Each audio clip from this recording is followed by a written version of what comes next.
So good morning, people of YouTube. I thought I'm going to make this video about Volkswagen and Skoda in India operations. So recently, a news was doing rounds on social media sites and automotive websites, and उसमें था कि Skoda's CEO Klaus Zelmer, I think his name is, he was talking to a set of Indian media people, and he said that Skoda Volkswagen Group as a whole is looking for an Indian partner, and they are ready to sell some stake in their India operations to an Indian partner. Now, when you hear news like that, you know, it shows or it feels that the brand does not have confidence in their India operations or in their business, and it is not being profitable for them. ऐसा, that's the first thing ऐसा लगता है जब हम शुरू में ऐसा पढ़ते हैं, मतलब when you see a news like this. So why is he saying like that? I think I'm going to talk about that a little. So India is definitely a tough market. Okay, like India में बहुत सारे manufacturers आए हैं, and a lot of them have not been successful. Now Maruti was the first one that came, in the 80s in a big way, basically. उसके पहले Fiat Ambassador, all those brands were there. Standard and Morris and all those things, they were there. But in a serious way, Maruti or Suzuki was the first one that came. But it has been hard. For example, if you see European brands के लिए it has been hard. American brands, it has been hard. General Motors when came with Opel, and they launched a bunch of brands, and they also ultimately exited when they were selling Chevrolet. Ford had a tough time being profitable in the market. And again, Fiat was really trying hard. Fiat is a Italian manufacturer, Italian company, and they also tried hard. And then again, after that, Peugeot came in. Peugeot went away. Stellantis has a bunch of brands. Fiat is also a part of it now. Stellantis has got Jeep. Jeep is struggling really badly in India. Then Citroen is again a Stellantis brand. They are also struggling. They're not able to sell much. Like Stellantis group as a whole is selling 400 vehicles a month, which is nothing. And that cannot sustain operations in a country like India. That's not possible. So what we've seen is that all the European and American manufacturers that have come have struggled. I'm not saying that other manufacturers have not struggled, but generally Japanese manufacturers have found success. Suzuki has been the first one, so obviously it is very successful. It's a mainstream brand, and then Koreans have made it big. Tata and Mahindra are doing really well for the last couple of years. Now they have really captured market, and they've really come up with great engines, great cars overall. So they are just eating away the market share of these other companies, and these companies are just playing catch up. They are always late. They're always late with features. They're always late with engines. They're always just very late. Whereas the mainstream, जो main manufacturers हैं हमारे, जैसे मारुति हो गया, Hyundai हो गया, Kia ho gaya to a certain extent, Tata and Mahindra. So these guys are very aggressive. They are very, very quick to get features. Their turnaround time is very less. Every time they want to respond to the market, they are very, very quick. Within months, they have their cars ready, their engine options ready, the engine, all the modifications, all the changes, new features. They're very, very quick. However, these European brands, I think they go through a certain process or an approval or a safety process or whatever it is. I don't know, but they take a lot of time, and to react to the market changes, and that is what happens with these, and they are just playing catch up. So Volkswagen Skoda का ये भी है कि Volkswagen and Skoda, according to their India 2.0 strategy, which they were very bullish about and very positive and very hopeful of, they have got 4 cars. So Volkswagen Tiguan is there, the SUV, then Volkswagen Virtus is there, the sedan. And then, of course, this on the same platform is the Skoda Kushaq and the Skoda Slavia. Now, these 4 cars are based on the same platform, so there are economies of scale. Now, the thing is that these cars are not selling much.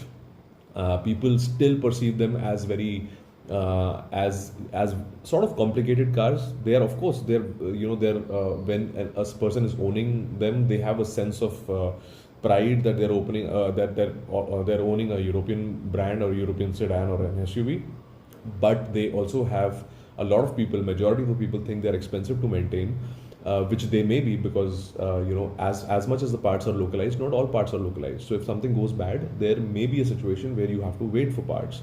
Parts are slightly expensive compared to the Indian manufacturers.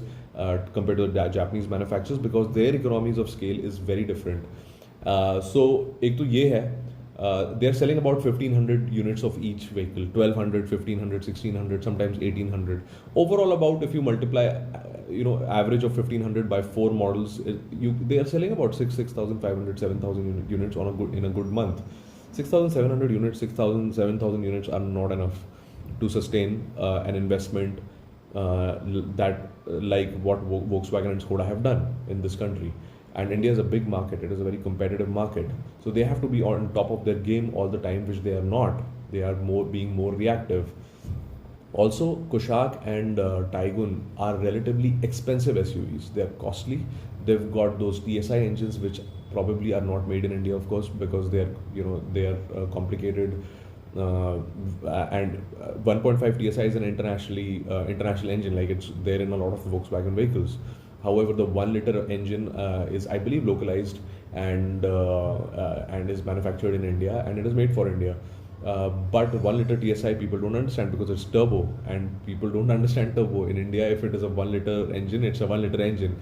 It doesn't mean it is equal to 1.4 liter naturally aspirated engine. People do not understand turbo. Again, what they do not understand is the size. Both the SUVs, Kushaq and Taigun, are small compared to if you spend 18 lakhs on a Mahindra or a Tata, then you would get a segment bigger car, and that is what says that you have arrived in society. In our society, in Indian society, a big car means that you are successful. However, if you buy a small car or a smaller vehicle for that same price, you just don't get that sense of achievement in the Indian market. So it's difficult. And these vehicles, both Kushaq and Taigun, are smaller SUVs relatively. They are not the biggest of them. Even the Creta looks bigger. Come on, let's face it. Even Seltos, Creta, all of them look bigger than both those vehicles. That doesn't mean they're bad in any sense. They're very good SUVs. They're top, very well engineered, safe vehicles. But then that's what we don't want. So India is a tough country. But do we think that, the question is, do we think that Volkswagen and Skoda, now that they're planning to sell their stake and all that, are they going to leave India? I don't know. If you ask me frankly, they may consider leaving before they make huge losses, like General Motors did. General Motors lost 65,000 rupees on every car they sold from when they came in from Opel days until the end, when they were selling Chevy Cruze and Chevy Aveo and Chevy Spark. They lost every car. They lost a lot of money. Do they want to be in that position? I don't think so. Nobody wants to be in that position. Could they be in that position? Yes, they could be, because they're still investing money, and I don't think they're making profits like that. I'm not great in financial things, but I can see that they're probably still struggling in India. That said, they have other than the 4-meter Skoda SUV that is coming, sub 4-meter, based on Kushaq.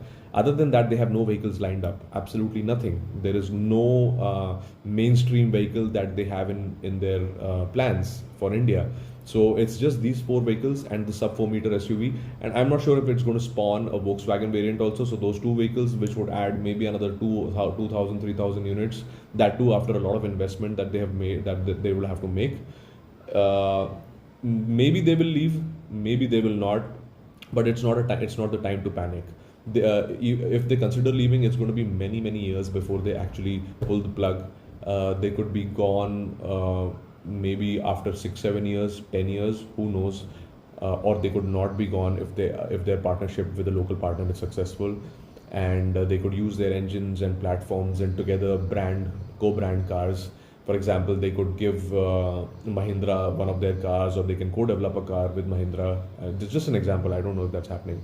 Or they could do something with Tata, and they could co-develop something like what Maruti and Toyota have done. They've just co-branded the Grand Vitara into the Toyota Hyryder. They have rebranded the Fronx to the Taser, and they have rebranded the Glanza, the Baleno to Glanza. So it's really worked well for Toyota. That's quite an exception. I'm not. You cannot say that it's going to work for Volkswagen and Skoda also. With some other manufacturer, who knows what's going to happen. But they are definitely not doing great, and they would definitely struggle.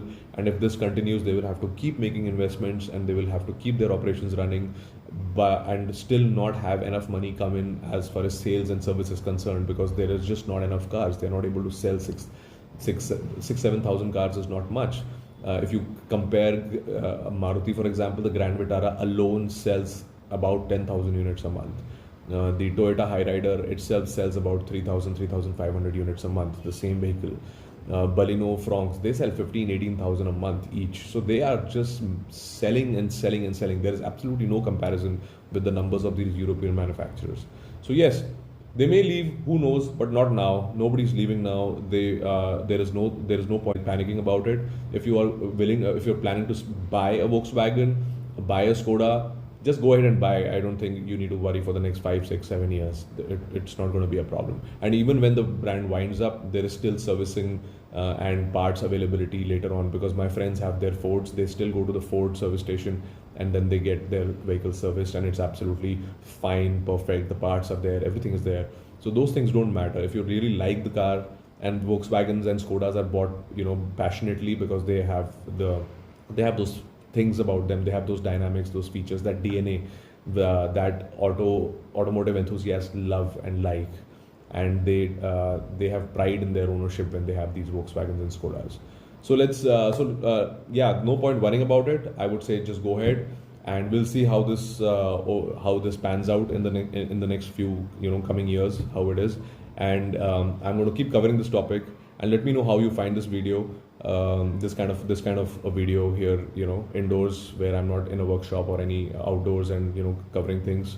And another new video is coming up. I'm going to review my Suzuki Grand Vitara. It's almost completing about 2 years now, and I've driven it for a long time, and I would love to share my thoughts with you.